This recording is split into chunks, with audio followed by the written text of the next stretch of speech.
Igual que en los casos anteriores, partiendo de un mercado en competencia perfecta, que sería como este, voy a tratar de hacer la clase muy parecida a lo que la hacemos en el aula, y ustedes van respondiéndose las preguntas a partir de la fijación de un mercado en competencia perfecta, en donde ustedes saben que la demanda es igual a la oferta y por lo tanto la cantidad demandada y la cantidad ofrecida se encuentran en este punto, ¿cierto? Aquí tenemos los precios de equilibrio y las cantidades de equilibrio.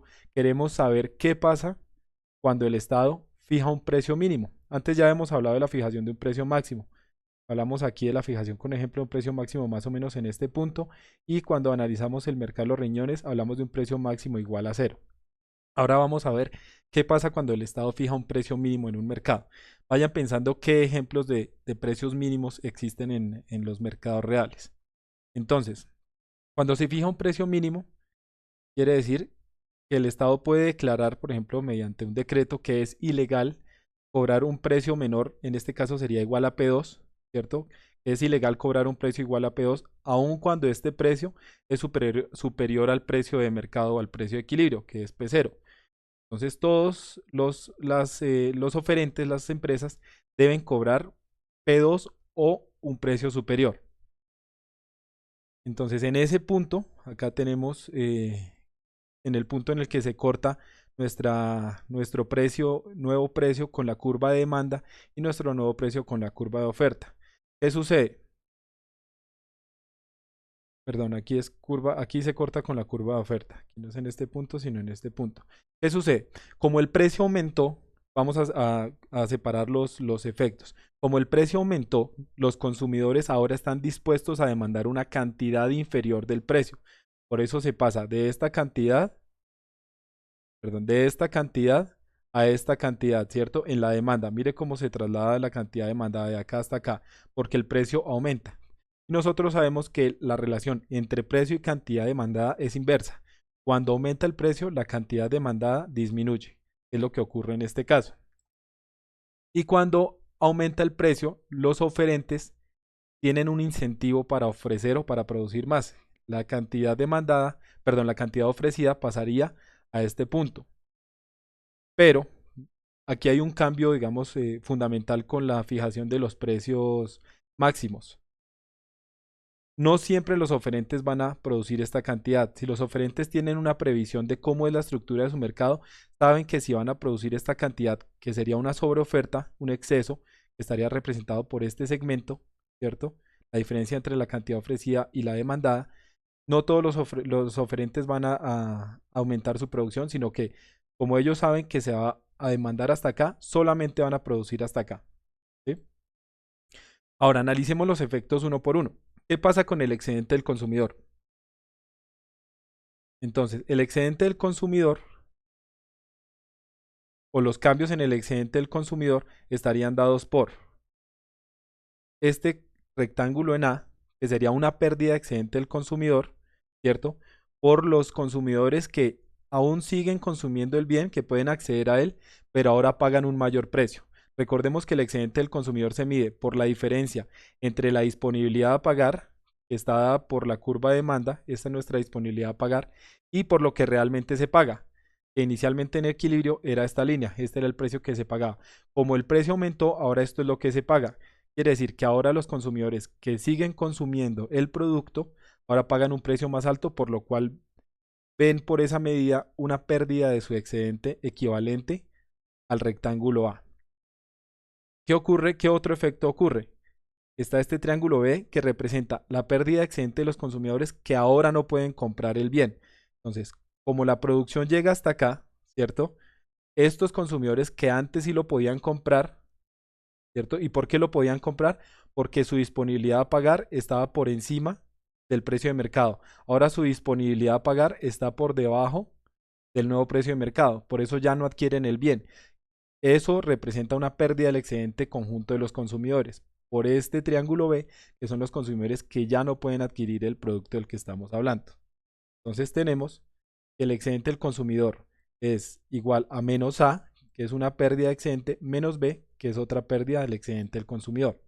Ahora, ¿qué pasa con el excedente del productor?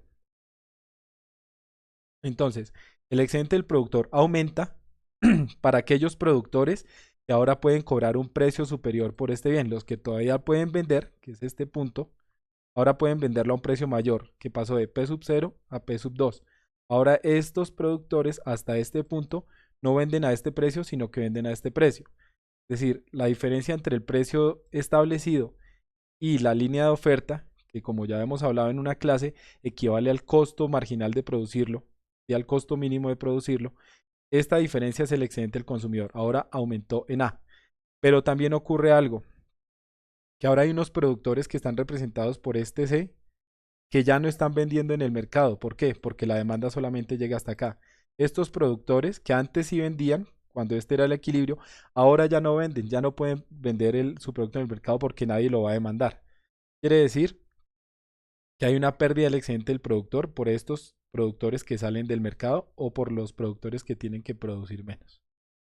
Entonces el excedente del productor estaría dado por una ganancia, que sería A, es una ganancia en el excedente del productor, menos la pérdida del excedente del productor, que sería C. ¿Listo? Hasta ahí es muy parecido al ejercicio que habíamos visto de los precios máximos, ahora con precios mínimos. Ahora, ¿cuál es la pérdida irrecuperable de eficiencia en este mercado? Entonces tenemos todos los segmentos de ganancia y pérdida. Entonces, si nosotros decimos que la pérdida irrecuperable de eficiencia o pérdida de eficiencia irrecuperable es el excedente del consumidor más el excedente del productor, y teníamos que el excedente del consumidor era A menos B y el del productor A menos C, acá los términos de A se cancelan, la pérdida irrecuperable de eficiencia, igual que para los precios máximos, sería menos B menos C, representada por estos dos triángulos. ¿De cómo los calculamos en un ejercicio práctico? Ustedes ya saben, a través del cálculo de las áreas de esos segmentos de pérdida o ganancia de eficiencia. Ahora, ¿qué ocurre? Porque hasta acá estamos suponiendo algo. Hasta este punto, suponemos que todos los productores tienen la previsión de que solamente se va a demandar hasta este punto de la demanda, hasta acá. Por eso no producen más. Sin embargo, como aumentó el precio, algunos productores tienen un incentivo para producir más. ¿Qué pasa si esos productores no se dan cuenta que la demanda va a llegar hasta acá y cuando aumentan el precio, ellos producen hasta este punto, hasta este nuevo punto de la oferta en donde se corta con el nuevo precio? En este caso sí se va a generar un excedente de oferta, ¿cierto? Que no va a ser demandado y también cambia el análisis que vamos a hacer de los excedentes. Entonces, recapitulando, vimos el caso en el que al aumentar el precio, cuando se establece un precio mínimo, el caso de los cambios en los excedentes, suponiendo que los productores ven con antelación que la demanda va a disminuir y solamente producen hasta este punto. ¿Sí? Ahora, ¿qué pasa si no producen solamente hasta este punto donde se corta la demanda, sino que producen también hasta este punto con el nuevo precio hasta la cantidad Q2? Es decir, que aumentamos de esta cantidad que vamos a denominar Q3 hasta Q2. ¿Cómo cambian los excedentes? Entonces tenemos esta nueva gráfica y vamos a ver excedente por excedente. Nuevamente, el de los consumidores sería menos A, porque es los consumidores que pagan un precio más alto, menos B por los consumidores que ahora tienen que salir del mercado, que no pueden adquirir el producto, perdón, y ahora el excedente del productor quedaría así, sería más A, ¿cierto? Por los productores que ahora reciben un mayor precio, C por los productores que tienen que salir del mercado y ahora tenemos esta nueva área denominada D. ¿Qué es esta área o cómo se determina esa área que denominamos D? Ese sería el coste que tienen los productores de producir esta cantidad de acá. Desde esta cantidad Q3, que es la que se vende, hasta esta cantidad Q2, que es toda esta cantidad la que no se vende. ¿Sí? Entonces, como esta cantidad, desde este punto, que es lo que se demandó, hasta esta cantidad, nadie la va a comprar, pero sí se produjo, eso tiene un coste para los productores. ¿Cuál es el coste? Nosotros ya dijimos que esta línea de oferta representa el coste marginal de producción, que más adelante vamos a estudiar un poco más ese término cuando estemos estudiando los costos. Quiere decir que si estamos en este punto, perdón, si estamos en este punto, producir una unidad más acá o esta línea me está indicando cuál es el coste de producir esa unidad adicional. En este punto, esta línea me está mostrando cuál es el costo marginal de producir esa línea, esa unidad adicional del producto. Entonces, SD es una pérdida adicional del excedente del productor por una producción no vendida. Hasta acá se demandó, hasta acá se produjo y esto nadie lo compró. Y eso tiene un coste para el productor que es igual a esa cantidad por el precio, por el costo de producción que tenemos acá. Este es el costo de producción. Entonces, esta es una nueva área. Entonces, los excedentes quedarían de la siguiente manera. El excedente del consumidor estaría dado nuevamente por A menos B, este menos este. El excedente del productor ahora sería una ganancia en A, una pérdida en C, más la pérdida que tiene en D por la producción o los artículos que está produciendo y que no está vendiendo. Y finalmente, eso nos va a dar una pérdida de eficiencia irrecuperable de menos B, menos C, menos D, de acuerdo con esta ecuación. Vamos a mirarlo con un ejemplo para entenderlo un poquito mejor. A ver, lo ponemos aquí. Este es el mismo, exactamente la misma gráfica. Entonces, vamos a hacerlo con un ejemplo numérico como siempre lo hemos hecho. Vamos a tomar las ecuaciones que ya habíamos trabajado en un ejemplo anterior. Vamos a poner acá. Entonces, en uno de los ejemplos habíamos dicho que la cantidad demandada era igual a 18 menos 3 por el precio. Sabemos que es la demanda porque hay una relación negativa entre el precio y la cantidad. Y que la cantidad ofrecida era igual a menos 6 más 9p. Menos 6 más 9p. ¿Sí se acuerdan de este ejemplo? Listo. Entonces, de acuerdo con esto, o para hallar primero las variables de equilibrio, para hallar este punto de equilibrio de acá, entonces sabemos que tenemos que igualar la oferta y la demanda. Entonces, la oferta y la demanda se igualarían así. 18 menos 3p igual a menos 6 más 9p. ¿Sí? ¿A qué sería igual eso? Pasamos los términos hacia un solo lado para despejar p. Entonces, por pasos nos quedaría 18 menos 9 igual a a 9p más 3p. Eso sería igual a 9 igual a 12p. Entonces, aquí simplemente estamos pasando el 6 a sumar a este lado y el 3 a sumar al otro lado. Y esto sería igual,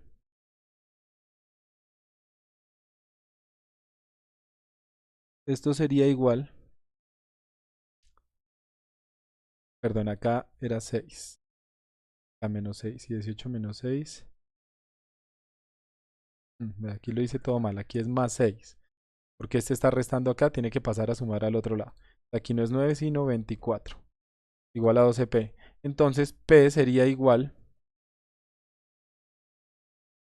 a 24 sobre 12, que finalmente es 2. Listo, ya tenemos el precio de equilibrio. Ahora, ¿cómo hallamos la cantidad de equilibrio? Simplemente reemplazamos el precio en alguna de estas dos ecuaciones. Entonces, si lo reemplazamos acá, me da 2 por 3, 6, 18 menos 6. Y la cantidad de equilibrio sería igual a 12. También lo podemos reemplazar acá para comprobarlo. Acá 2 por 9, 18, menos 6, 12. Cantidad ofrecida igual a cantidad demandada. Y tenemos la cantidad y el precio de equilibrio. Ahora, vamos a dejar esto por aquí arriba.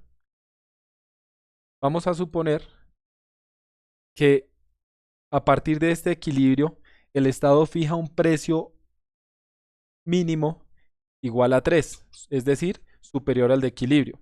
Más o menos como está acá. Si suponemos que aquí está el 12, venga, lo escribimos acá.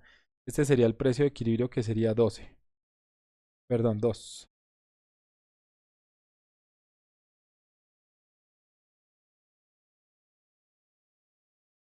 Y esta sería la cantidad de equilibrio. En este caso sería 12. Listo. Ahora nos dicen que el Estado va a fijar un precio mínimo acá en este punto igual a 3 y que tenemos que calcular las pérdidas de las variaciones de los excedentes del consumidor y el productor y la pérdida de eficiencia recuperable de ese mercado. Acá sería I3 igual, listo. ¿Cómo hacemos? Entonces ya saben que tenemos que primero hallar estos dos puntos, la cantidad demandada y la cantidad ofrecida al nuevo precio de 3. ¿Cómo hacemos eso? Simplemente reemplazamos el nuevo precio en las ecuaciones de oferta y demanda, que son estas. Entonces me quedaría así. Cantidad demandada sería igual a 18 menos 3 por 3. Y en la cantidad ofrecida, cantidad ofrecida igual a menos 6 más 9 por 3. Listo. Hacemos las operaciones y eso les va a dar que en el caso de la cantidad demandada, que eso es igual,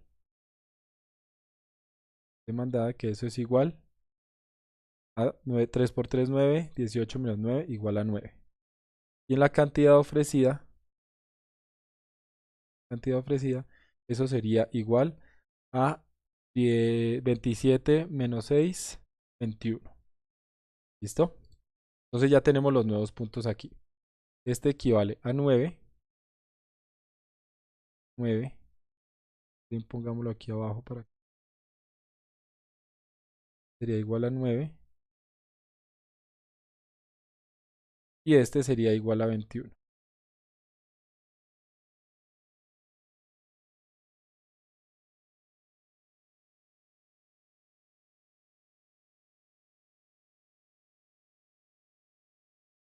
Entonces me dice, lo primero que puedo analizar es que en este mercado con la fijación de un precio mínimo va a existir una sobreoferta igual a la diferencia entre la oferta y la demanda, las cantidades ofrecidas y demandadas.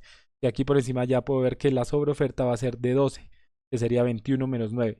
Es decir, en ese mercado al precio de 3 solamente se demandarían 9 unidades o 9.000 unidades o 9 millones de unidades y se ofrecerían 21.000 unidades o 21 millones de unidades o 21 unidades. En las unidades que esté.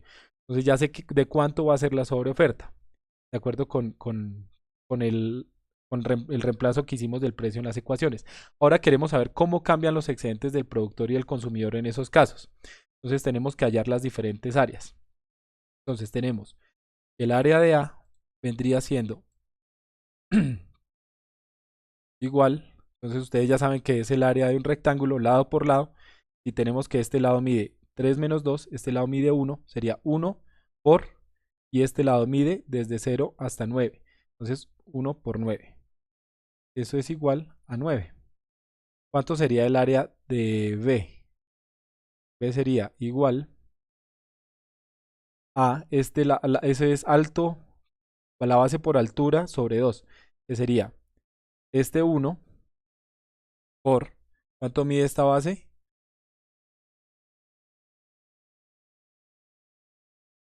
Mide de 9 hasta 12,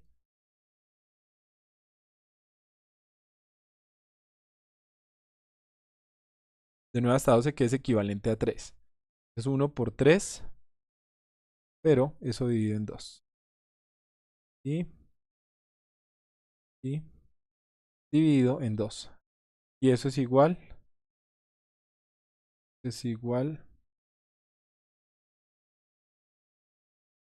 a 1.5. Listo. Ahora viene una poquito más complicada. ¿A cuánto es equivalente C? En C tenemos esta medida, que es el mismo 3, que es 12 menos 9, pero no tenemos esta medida.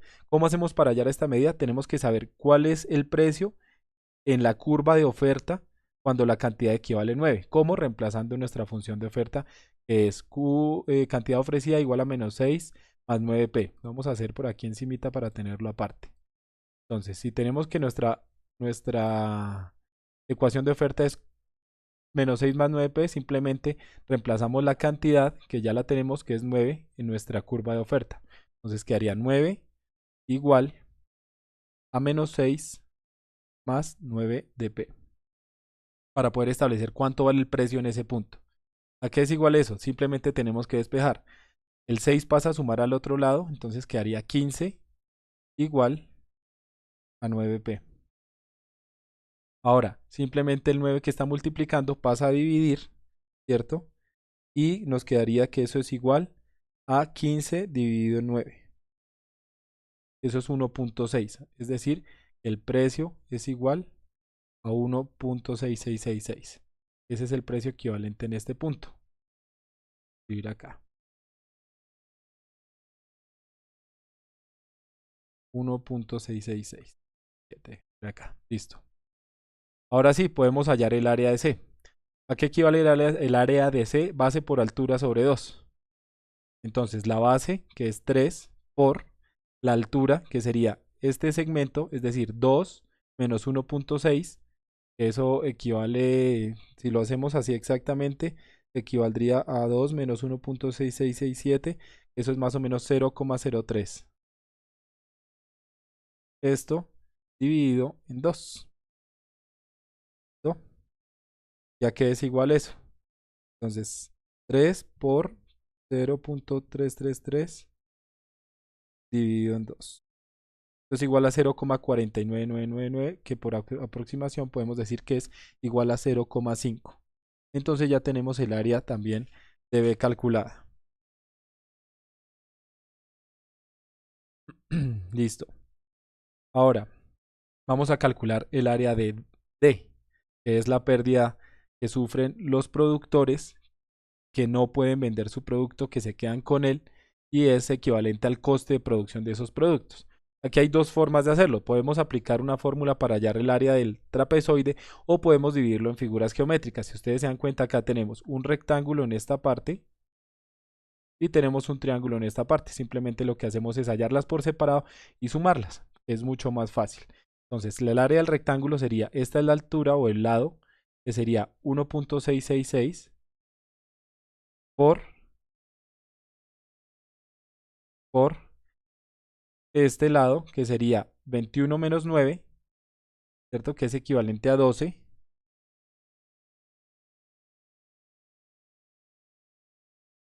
más el área del triángulo.